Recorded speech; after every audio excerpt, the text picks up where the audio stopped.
Gynecologists, what is the nastiest thing you have experienced while working? Enjoy your meal. My sister's boyfriend was doing a gyno rotation. He was quite upset as he was examining a woman that from sight and smell alone it was obvious she had cervical cancer so advanced that she wasn't going to make it. For the first time on that rotation, he had to warn someone about their imminent death.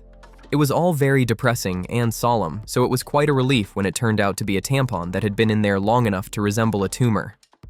It is a sad, sad day when a rotten tampon is good news. I once had a roommate that was a nasty, unhygienic little troll. She was always funky, but at some point, she just started to smell bad. You could smell her rancid private area from 2 rooms over, stank up the house. The rest of us living there, 5-person party house type setup, all told her to see a gyno, and she just thought we were insulting her until the stabbing pain started. All the pot and pills she took wouldn't kill the pain, so she finally went to the doc. Same situation as you described. She had lost a tampon up there for months, to the point where it was black and rotting and causing massive infection. She nearly died, and would have if she hadn't gotten to the hospital when she did.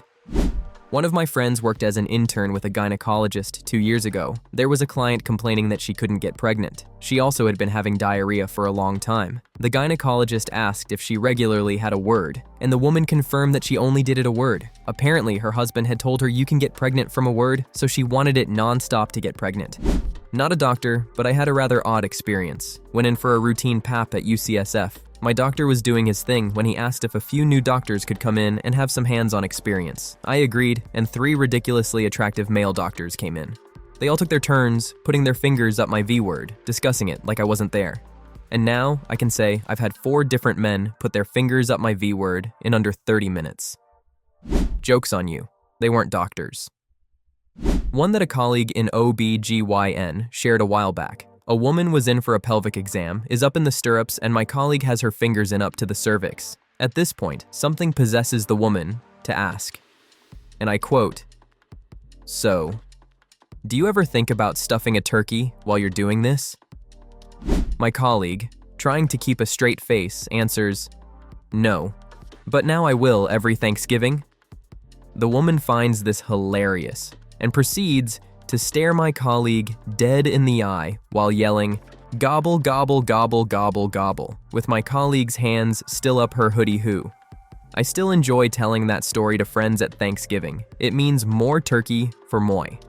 Not a gyno, but was an EMT firefighter about 10 years back. Treated a very attractive woman who decided to dump about 4 ounces of Drano into on her V-word to end the S cells that her date left in her by accident. Just think of an English bulldog who got popped an Alka-Seltzer, got into a Costco-sized jar of mayo, and then was punched in the face about 10 times. That's what it resembled. To add to the awkward factor, about a year later, I met a very attractive woman at a grocery store, got her number, and met her for drinks.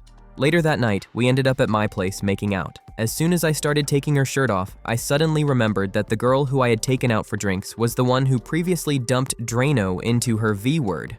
Our night ended abruptly and awkwardly, as you can imagine. I worked as a medical assistant in a gyno office, and the worst patient we ever had was actually really sad. She clearly hadn't bathed in about a week, and her underwear were stained. She claimed she was having trouble getting pregnant and had a bunch of eggs frozen and wanted a pelvic exam. The smell when she took her pants off was horrific. I'm fairly certain she had mental problems because she proceeded to tell me that she knew how to unalive someone and get away with it and could help me out if I ever needed it. Then there was the time I had a 98-year-old patient with severe uterine prolapse. It was horrifying and made me never want to get old.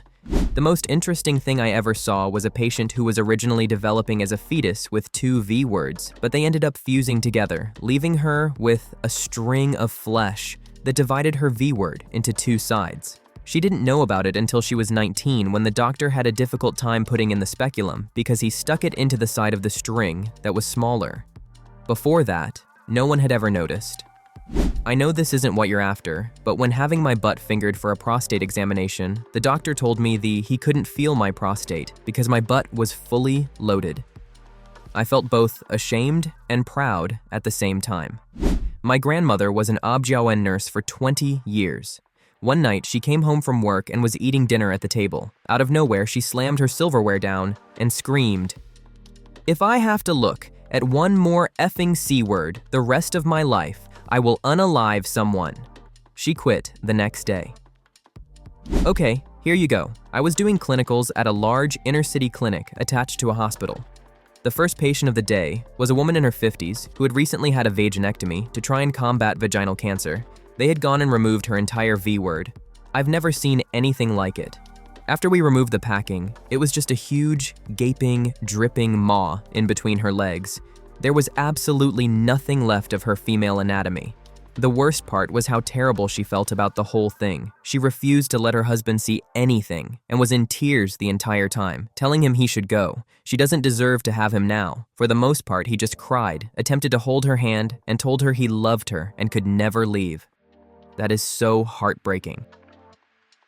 I had a Bartholin gland cyst the size of an orange that took over my V-word in a matter of days. Had to be hospitalized for 5 days total, and I couldn't walk or sit up. Excruciating pain, let me tell you. The doctor was so impressed by the size, and I guess disgustingness of it, that she invited student doctors or whatever to observe. Stuff sucked, glad it's gone now, but I'm sure I horrified everyone with that. I remember my regular OB-GYN shrieked when I showed her and said, "I can't fix this. ER now." I can't fix this. ER now. Words you never want to hear when a doctor is looking at your genitals. Yikes.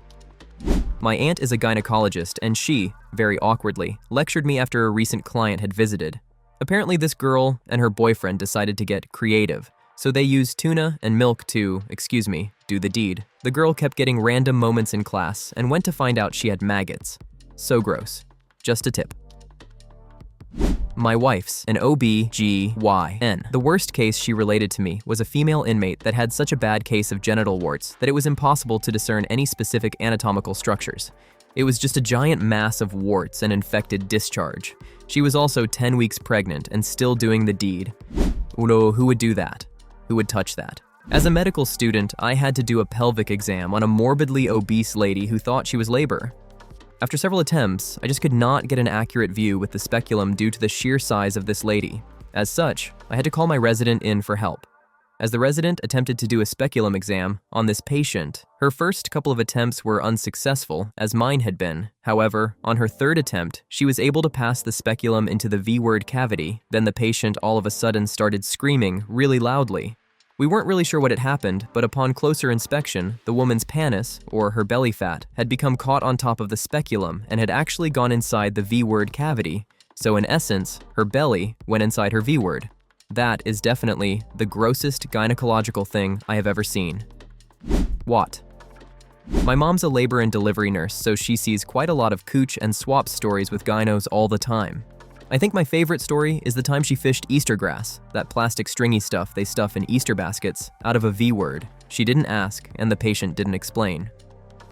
Best Easter egg hiding spot ever. My dad is a gynecologist and told me this story. He treated a girl that had trich, green, foamy discharge, who had it for months before coming in.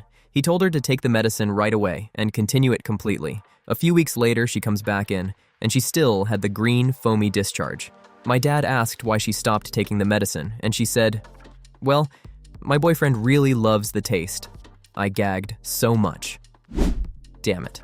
I wondered why it was bad that the boyfriend enjoyed the taste of the medicine so much. Then I went back and thought about what you wrote. I hate thinking. Reading this thread was a mistake. It is a mistake, but I can't stop. Gynecologists, tell us in the comments, what's the most unpleasant thing you've ever seen? And by the way, don't forget to check out our other videos. Bon appetit. Bye!